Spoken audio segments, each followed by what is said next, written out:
A different issue that comes to mind is migration, which is a global concern. Now, could you imagine that China takes in refugees from, say, Syria or other parts of the Middle East, or even closer to home, maybe from Myanmar? Is that an issue where China could also show responsibility? First of all, I'm not sure if anybody have asked. Why don't you try? So if they did, what would be China's response? I don't know. But I do know history.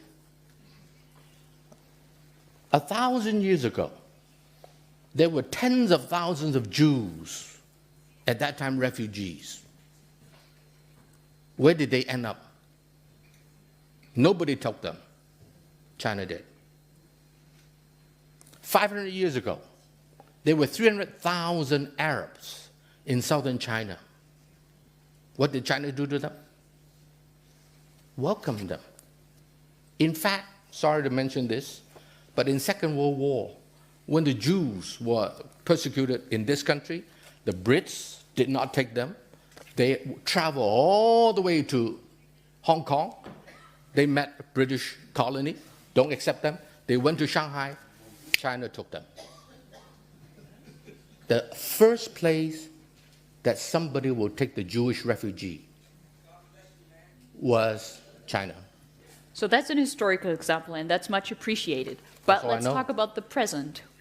That's why I suggest you ask them if they would take them. Because China is very big. China is the most populated country in the world. Will they accept? I don't know. I know what your country would do. I don't know what China would do. What would you advise China to do? Depends on the situation. Hypothetical questions are not as meaningful. Still. I don't know. I really don't know the answer. So all I can do is tell you what history has been.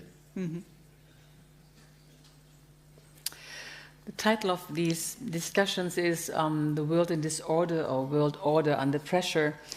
And I think there's enormous amount of uncertainty regarding the current world order. But there are some things perhaps we can agree on. One is China has arrived or is in the process of arriving on the great power stage. The second is the Western-dominated order is changing, is in crisis, possibly crumbling. Do you see a relation between the 2 points? Is perhaps one point favoring the other one? What do you mean by 1 point? The second one of the Western world in disorder, making the role of China on the international scene even bigger than it was possible before. Whether the West is in disorder or not, the rise of a big country like China, no choice, will change the world order. You don't need to intentionally change anything. Your presence will change everything. Today's trade of China is about the same as that of the United States. So the two of them has trade of what? 4 trillion, 5 trillion a piece, import-export, add together.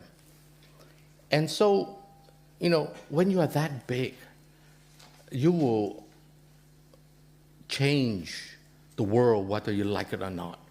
The answer rather, the question rather is the rest of the world willing to accept that 1.4 billion people want to better their livelihood? Is that legitimate? So the question should not be addressed to me. The question should be addressed to ladies and gentlemen in the audience. What is your impression? How is the West reacting to this rise of China and to its will to play, apparently, a new role on the political scene? I have my worries. And the reason is the following. The West have been strong for the last 400 years, 500 years, since Renaissance. And China has been waning for the last 200-300 years. And it is never easy to accept a new player. And today, the West is very ideological. In particular, sorry, Thomas, Germany. I talked to journalists from Süddeutsche, Frankfurter Gemeinde, and the French, wherever. No other journalists are as ideological as that of the German newspaper that I know. I never talked to Der Spiegel, Peter.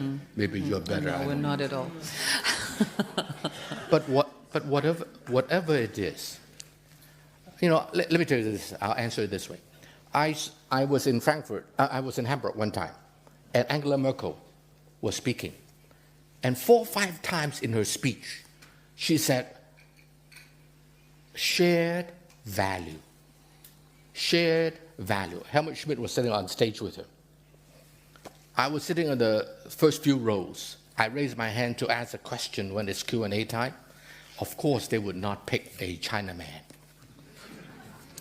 So I was not picked. But let me tell you what my question was.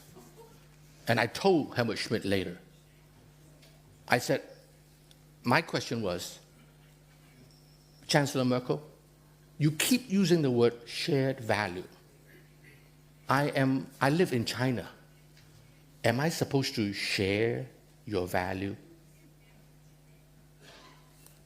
By saying so, now no one is suggesting that you should give up your value. By all means, keep your good value. But by saying so, you draw a line on the sand. I am on this side, you may be on the other side. If you don't share my value, you are not one of my own. Keep your value, but why say it? By saying it, you are dividing the world. Good Later on, I think we will speak about the Chinese policy to impose values or to have a free discussion in Europe. We never impose it outside of our border. Yeah, You I do. don't know. You do. Yes. The West do. Can you learn not to impose your value on other countries? But perhaps there are values to share.